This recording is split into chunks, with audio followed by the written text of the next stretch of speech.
2017년 가을, 장로들과 책임 형제들을 위한 국제 훈련.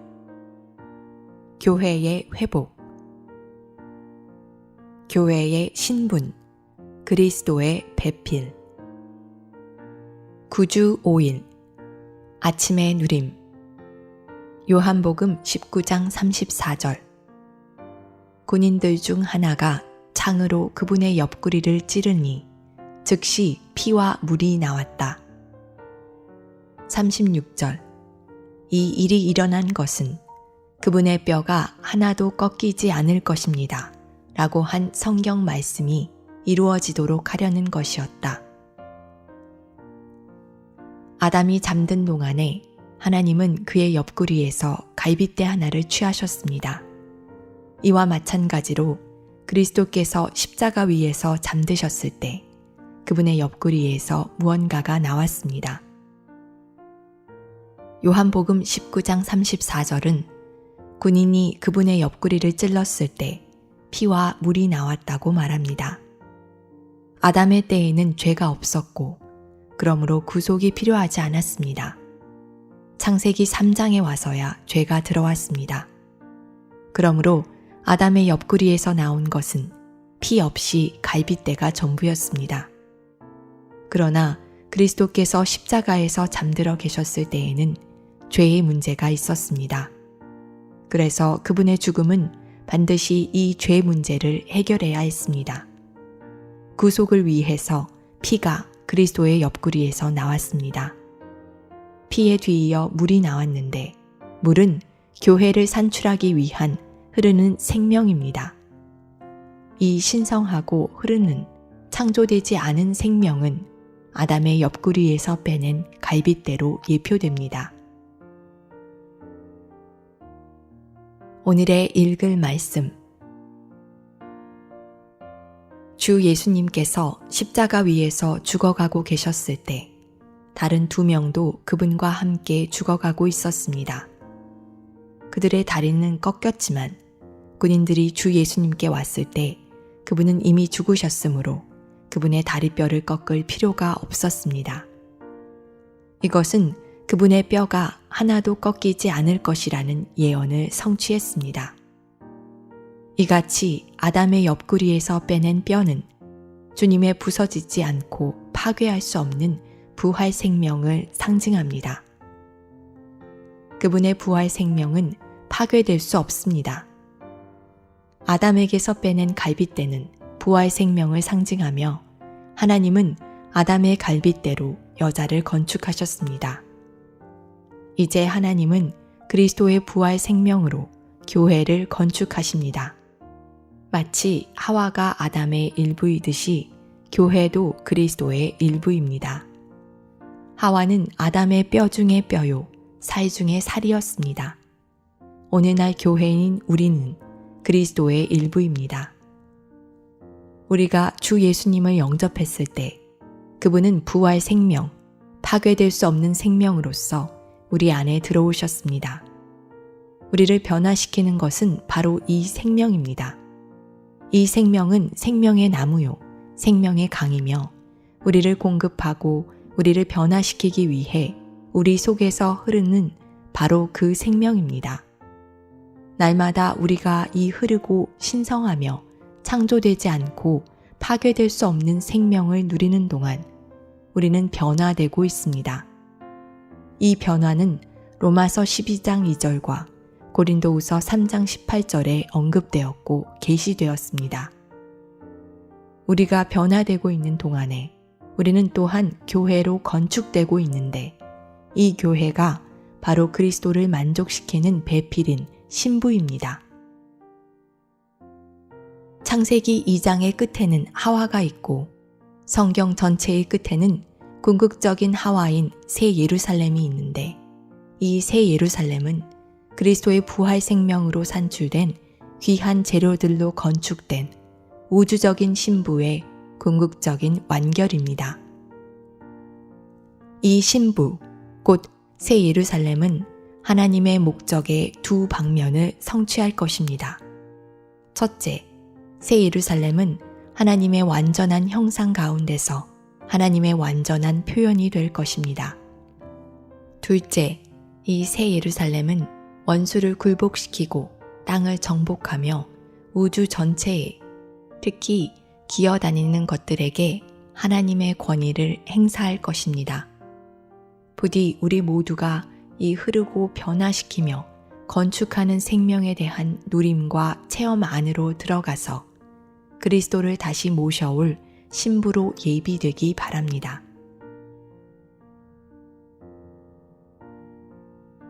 교회는 다름 아닌 그리스도에게서 나온 순수한 산출물입니다. 이것은 창세기에서 하와로 예표됩니다. 하와는 완전하고 온전하며 순전히 아담에게서 산출되었습니다. 하와 안에는 아담 이외에는 아무것도 없었습니다. 하와 안에는 아담의 요소 이외에는 다른 요소가 전혀 없었습니다. 하와 안에 있는 모든 것과 하와의 모든 어떠함은 아담이었습니다. 하와는 아담의 완전한 재생산이었습니다. 아담과 하와는 그리스도와 교회의 예표입니다. 교회의 요소 또한 반드시 한 요소, 곧 그리스도의 요소여야 합니다. 교회 안에는 그리스도 이외에 다른 요소가 없어야 합니다. 무엇이든 그리스도 이외의 것은 교회가 아닙니다.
요나 1장.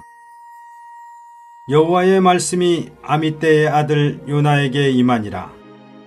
이르시되 너는 일어나 저 큰 성읍 니느웨로 가서 그것을 쳐서 외치라. 그 악독이 내 앞에 상달하였음이니라 하시니라.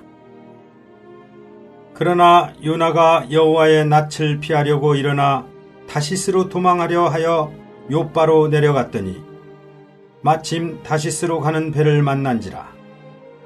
여호와의 낯을 피하여 함께 다시스로 가려고 선가를 주고 배에 올랐더라.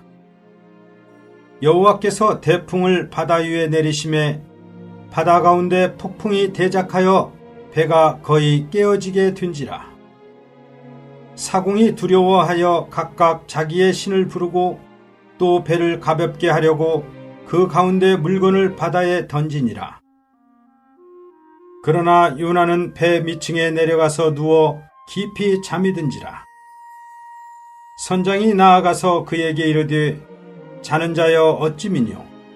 일어나서 내 하나님께 구하라. 혹시 하나님이 우리를 생각하사 망하지 않게 하시리라 하니라. 그들이 서로 이르되 자 우리가 제비를 뽑아 이 재앙이 누구로 인하여 우리에게 임하였나 알자 하고 곧 제비를 뽑으니 제비가 요나에게 당한지라. 무리가 그에게 이르되 청컨대 이 재앙이 무슨 연고로 우리에게 임하였는가 고하라.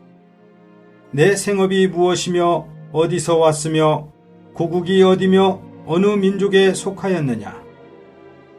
그가 대답하되 나는 히브리 사람이요 바다와 육지를 지으신 하늘의 하나님 여호와를 경외하는 자로라 하고 자기가 여호와의 낯을 피함인 줄을 그들에게 고하였으므로 무리가 알고 심히 두려워하여 이르되 내가 어찌하여 이렇게 행하였느냐 하니라. 바다가 점점 흉흉한지라. 무리가 그에게 이르되 우리가 너를 어떻게 하여야 바다가 우리를 위하여 잔잔하겠느냐. 그가 대답하되 나를 들어 바다에 던지라. 그리하면 바다가 너희를 위하여 잔잔하리라. 너희가 이 큰 폭풍을 만난 것이 나의 연고인 줄을 내가 아노라 하니라. 그러나 그 사람들이 힘써 노를 저어 배를 육지에 돌리고자 하다가 바다가 그들을 향하여 점점 더 흉흉함으로 능히 못한지라. 무리가 여호와께 부르짖어 가로되 여호와여 구하고 구하오니 이 사람의 생명 까닭에 우리를 멸망시키지 마옵소서. 무죄한 피를 우리에게 돌리지 마옵소서. 주 여호와께서는 주의 뜻대로 행하심이니이다 하고 요나를 들어 바다에 던짐에 바다에 뛰누는 것이 곧 그친지라. 그 사람들이 여호와를 크게 두려워하여 여호와께 제물을 드리고 서원을 하였더라. 여호와께서 이미 큰 물고기를 예비하사 요나를 삼키게 하셨으므로 요나가 3일 3야를 물고기 배에 있으니라. 2장. 요나가 물고기 뱃속에서 그 하나님 여호와께 기도하여 가로되 내가 받는 고난을 인하여 여호와께 불러 아뢰었사더니 주께서 내게 대답하셨고 내가 스오르의 뱃속에서 부르짖었사더니 주께서 나의 음성을 들으셨나이다. 주께서 나를 깊음 속 바다 가운데 던지셨으므로 큰 물이 나를 둘렀고 주의 파도와 큰 물결이 다 내 위에 넘쳤나이다. 내가 말하기를 내가 주의 목전에서 쫓겨났을지라도 다시 주의 성전을 바라보겠다 하였나이다. 물이 나를 둘러싸되 영혼까지 하여싸우며 기품이 나를 내웠고 바다풀이 내 머리를 쌌나이다. 내가 산의 뿌리까지 내려가 싸우며 땅이 그 빗장으로 나를 오래도록 막아 싸우나 나의 하나님 여호와여 주께서 내 생명을 구덩이에서 건지셨나이다. 내 영혼이 내 속에서 피곤할 때에 내가 여호와를 생각하였사더니 내 기도가 주께 이르러 싸우며 주의 성전에 미쳤나이다. 무릇 거짓되고 헛된 것을 숭상하는 자는 자기에게 베푸신 은혜를 버렸사오나 나는 감사하는 목소리로 주께 제사를 드리며 나의 서원을 주께 갚겠나이다. 구원은 여호와께로서 말미암나이다 하니라. 여호와께서 그 물고기에게 명하심에 요나를 육지에 토하니라. 3장. 여호와의 말씀이 두 번째 요나에게 임하니라. 이르시되 일어나 저 큰 성읍 니느웨로 가서 내가 내게 명한 바를 그들에게 선포하라 하신지라. 요나가 여호와의 말씀대로 일어나서 니느웨로 가니라. 니느웨는 극히 큰 성읍이므로 3일 길이라. 요나가 그 성에 들어가며 곧 하룻길을 행하며 외쳐 가로되 40일이 지나면 니느웨가 무너지리라 하였더니 니느웨 백성이 하나님을 믿고 금식을 선포하고 물은 대소하고 굵은 배를 입은지라.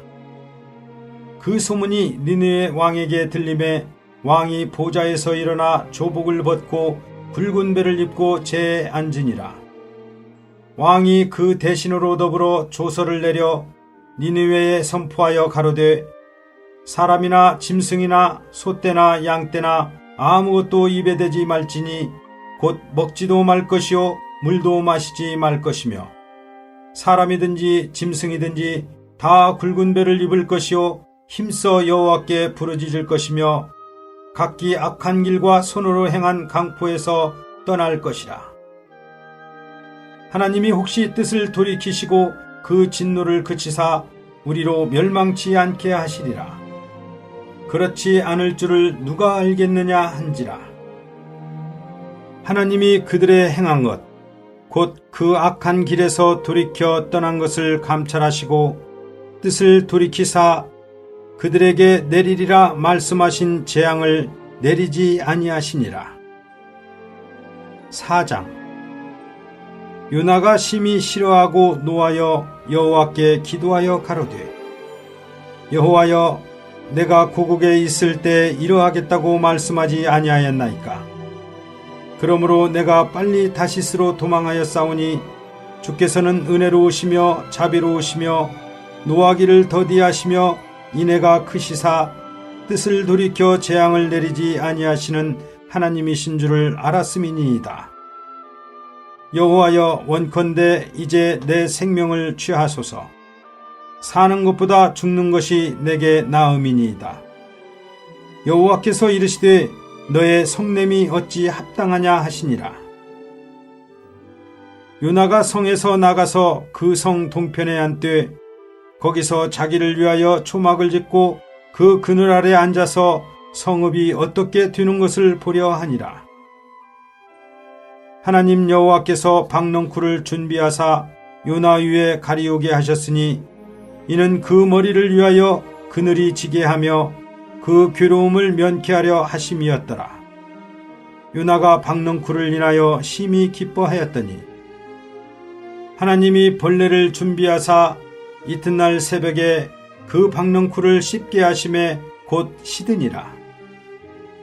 해가 뜰 때 하나님이 뜨거운 동풍을 준비하셨고 해는 요나의 머리에 쯤에 요나가 혼곤하여 스스로 죽기를 구하여 가로되 사는 것보다 죽는 것이 내게 나으니이다. 하나님이 요나에게 이르시되 내가 이 박넝쿨로 인하여 성냄이 어찌 합당하냐. 그가 대답하되 내가 성내어 죽기까지 할지라도 합당하니이다. 여호와께서 가라사대 내가 수고도 아니하였고 배양도 아니하였고 하룻밤에 났다가 하룻밤에 망한 이 박넝쿨을 내가 아꼈거든. 하물며 이 큰 성읍 니느웨에는 좌우를 분변치 못하는 자가 12만여 명이요 육축도 많이 있나니 내가 아끼는 것이 어찌 합당치 아니하냐.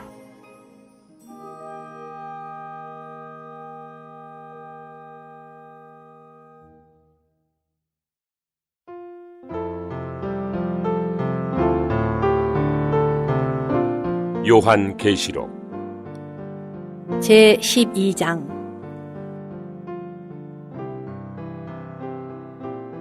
하늘에 큰 표징이 보였습니다.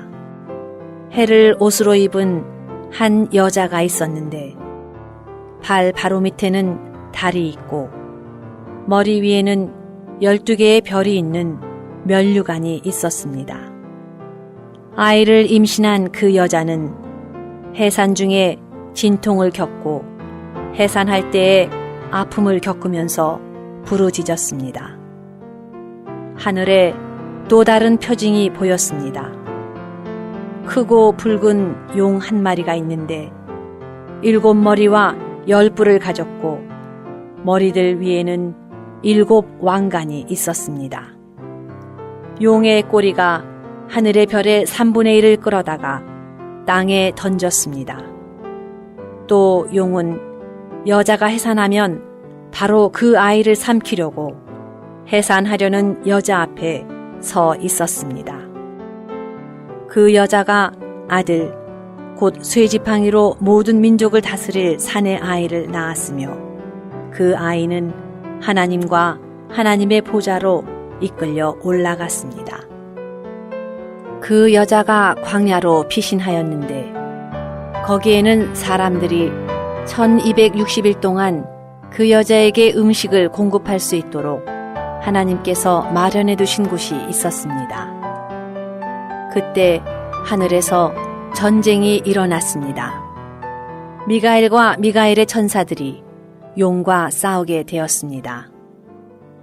용과 용의 천사들이 맞서 싸웠지만 이기지 못하였으므로 하늘에는 더 이상 있을 곳이 없었습니다. 큰 용, 곧 옛뱀이 내던져졌습니다. 마귀라고도 하고 사탄이라고도 하는 그는 사람들이 사는 온 땅을 속이는 자입니다. 그가 땅으로 내던져졌으며 그의 천사들도 그와 함께 내던져졌습니다. 또 나는 하늘에 있는 큰 음성을 들었습니다. 우리 하나님의 구원과 능력과 왕국과 그분의 그리스도의 권위가 이제 나타났다. 왜냐하면 우리 하나님 앞에서 밤낮으로 우리 형제들을 비난하던 그 비난자가 내던져졌기 때문이다. 그 형제들은 어린 양의 피와 자기들이 증언하는 말로 그를 이겼으며 그들은 또한 죽기까지 자기들의 혼 생명을 사랑하지 않았다. 그러므로 하늘들과 그 안에 거하는 이들아 즐거워하여라. 그러나 땅과 바다에는 화가 닥친다. 왜냐하면 마귀가 시간이 얼마 남지 않은 것을 알고서 심한 분노를 품고 너희에게 내려갔기 때문이다. 용이 자기가 땅으로 내던져진 것을 알고 산의 아이를 낳은 여자를 박해하였습니다. 그러나 그 여자는 자기에게 주어진 큰 독수리의 2 날개로 광야에 있는 자기 처소로 날아가 거기에서 뱀의 낯을 피하여 1때와 2때와 반때 동안 음식을 공급받았습니다. 뱀은 여자 뒤에다 입에서 물을 강처럼 쏟아내어 여자를 물살에 떠내려가게 하였습니다. 그러나 땅이 여자를 도왔습니다. 땅이 입을 벌려 용이 입에서 쏟아낸 강물을 삼켰습니다. 여자에 대하여 화가 난 용은 여자의 씨 가운데 남아있는 사람들, 곧 하나님의 계명들을 지키고 예수님의 증거를 가진 사람들에 대해 전쟁을 일으키려고 나가서 바다의 모래 위에 서 있었습니다.